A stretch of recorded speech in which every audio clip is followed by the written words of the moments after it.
मुंडेंनाच Valmik कराडचा encounter करायचा होता। कराडच्या एन्काउंटरसाठी मुंडेंनी ऑफर दिली होती। निलंबित पीएसआय रणजित कासलेंचा खळबळजनक आरोप।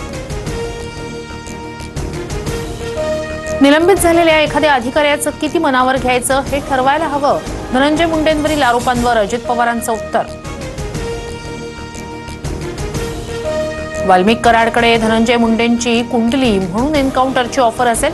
मुंडेंच्या मोबाईल नंबरचे सीडीआर तपासा, ते दोषी होऊ शकतात, करुणा मुंडेंची मागणी। बीडमध्ये भाजप लोकसभा विस्तारकाची धारदार कोयत्यानं हत्या। बाळासाहेब आगे असं हत्या झालेल्या तरुणाचं नाव। आरोपी नारायण फपाळ पोलिसांच्या ताब्यात। अनैतिक संबंधातून हत्या झाल्याची प्राथमिक माहिती। मुख्यमंत्री एकनाथ शिंदे ऍक्शन मोडमध्ये। मुंबईतील रस्ते कामांची मॅरेथॉन पाहणी करत अधिकाऱ्यांना सूचना। महापालिका आयुक्तांना सोबत घेत शिंदेंचा पाहणी दौरा। ससून रुग्णालयातील अहवाल आल्यानंतर दीनानाथ मंगेशकर रुग्णालयावर कायदेशीर कारवाई करणार। गर्भवती महिला मृत्यू प्रकरणी रुपाली चाकणकर यांचा इशारा।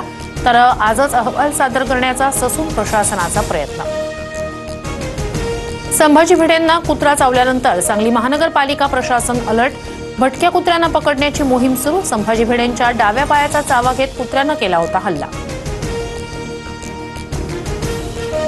एसटी कर्मचाऱ्यांचा उर्वरित पगार होण्यास सुरुवात। महामंडळाच्या कर्मचाऱ्यांकडून समाधान व्यक्त। एसटी कर्मचाऱ्यांचा 56% पगार जमा झाला होता। नॅशनल हेराल्ड घोटाळा प्रकरणी ईडीकडून चार्जशीट दाखल। चार्जशीटमध्ये सोनिया गांधी, राहुल गांधींचं नाव। 25 एप्रिलला कोर्टात सुनावणी पार पडणार। अयोध्येतील राम मंदिराला बॉम्ब उडवण्याची धमकी। मंदिर ट्रस्टला धमकीचा निनावी ईमेल। एफआयआरची नोंद। उत्तर प्रदेश पोलिसांकडून अधिक तपास सुरू।